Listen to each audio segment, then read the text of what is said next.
Oke, kita lanjutkan untuk soal nomor 12. Pada percobaan Francisco Redi telah memberikan kontribusi dan dukungan teori asal-usul kehidupan yang dikenal dengan istilah biogenesis. Kalau abiogenesis itu adalah suatu teori yang menyatakan bahwa makhluk hidup berasal dari benda mati. Pencetusnya adalah Aristoteles. Kemudian ada genesis. Genesis itu adalah asal mula atau suatu proses kejadian. Kemudian ada namanya spesiasi, itu adalah suatu evolusi, munculnya spesies baru. Nah, ini ada teori asal-usul kehidupan. Yang pertama, teori abiogenesis. Ini dikemukakan oleh Aristoteles yang menyatakan bahwa makhluk hidup berasal dari benda mati. Misalnya pada percobaan belatung disimpan dalam suatu cawan, dibiarkan begitu saja nanti bukan belatung, daging maksud Bapak. Daging dibiarkan disimpan dalam suatu cawan, dibiarkan begitu saja, nanti dagingnya membusuk, kemudian muncul belatung. Nah, kata Aristoteles, belatung itu berasal dari seonggok daging itu tadi. Jadi makanya teorinya menyatakan bahwa makhluk hidup berasal dari benda mati. Kemudian ada teori biogenesis, makhluk hidup itu berasal dari makhluk hidup itu pula. Nah, pencetusnya ada 3 pendukung dari teori ini, ada Francisco Redi, ada Lazzaro Spallanzani, ada Louis Pasteur. Nah, masing-masing percobaannya sudah ada semua di layar tampilan kalian. Jadi kalau Francisco Redi ini menggunakan sepotong daging juga, tapi dia menggunakan suatu tabung bentuknya seperti labu. Ada yang ditutup rapat, kemudian ada ditutup dengan kain kasa, kemudian yang ketiga itu dibiarkan terbuka. Kesimpulannya, jika lalat dicegah agar jangan sampai meletakkan telurnya di daging, maka makhluk hidup tidak akan muncul. Tapi kalau lalatnya tidak dicegah, maka makhluk hidup akan muncul. Nah, teori ini juga disebut dengan makhluk hidup berasal dari telur, omne vivo ex ovo. Kemudian ada Lazzaro Spallanzani, dia menggunakan air kaldu. Air kaldunya ini yang pertama, tabung pertama tidak dipanaskan, kemudian ditutup rapat. Tabung yang kedua dipanaskan sampai mendidih lalu dibiarkan terbuka. Tabung yang ketiga dipanaskan sampai mendidih lalu ditutup rapat. Kesimpulannya, apabila kaldu dididihkan kemudian tabung ditutup rapat, maka kaldu tidak akan membusuk sehingga tidak dijumpai makhluk hidup.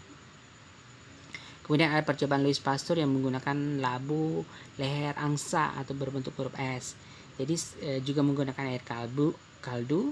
Labu diisi dengan air kaldu, kemudian dipanaskan sampai mendidih. Setelah itu labu ditutup dengan penutup berbentuk leher angsa. Setelah diamati beberapa hari, ternyata kaldu dalam labu percobaan tidak berubah. Kesimpulannya, kehidupan berasal dari kehidupan lain. Omne vivo ex vivo. Kemudian ada Harold Urey yang teori yang menyatakan bahwa makhluk hidup itu berasal dari atmosfer bumi yang kaya akan molekul-molekul seperti metana, uap air, amonia, dan karbon dioksida, hidrogen. Nah, yang semuanya akan berbentuk uap.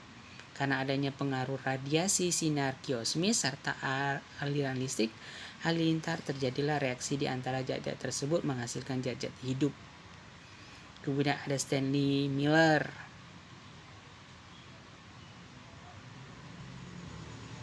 Kemudian ada Alexander Oparin. Ya.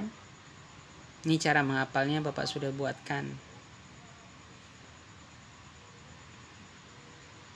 Ada teori abiogenesis, ada teori biogenesis. Oke. Kita lanjut saja soal nomor 13. Saat melakukan pengamatan ciri-ciri makhluk hidup, seorang siswa melihat adanya bentuk-bentuk perubahan dari telur hingga menjadi seekor kupu-kupu. Ciri makhluk hidup yang dia amati seperti pada gambar adalah, tentu jawabannya tumbuh dan berkembang. Karena di sana yang di underline dari telur menjadi seekor kupu-kupu. Nah, ini ada ciri-ciri makhluk hidup Bapak cantumkan di sini. Pertama itu bernafas, bergerak, memerlukan makanan, tumbuh dan berkembang biak, peka terhadap rangsang atau iritabilitas, mengeluarkan zat sisa, beradaptasi. Soal nomor 14. Di bawah ini yang bukan merupakan sistem organ. Ini gampang soalnya. Tentu jawabannya adalah paru-paru, karena paru-paru itu adalah organ.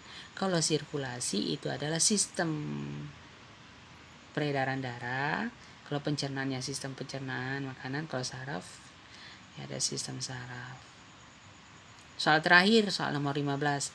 Dalam proses pembentukan ATP, adenosin trifosfat atau energi, organel yang terlibat adalah, ini sudah tadi di pembahasan sebelumnya. Jadi jawabannya adalah mitokondria. Oke, kalau badan Golgi itu organel sekresi protein dan lendir. Kalau retikulum endoplasma atau rogue endoplasmic reticulum, tempat sintesis protein. Kalau small endoplasmic reticulum atau reticulum endoplasma halus, ini transportasi zat antara membran. Oke, untuk soal pilihan gandanya cukup sampai di sini aja. Untuk pembahasan soal esai Bapak tampilkan dalam bentuk video. Oke.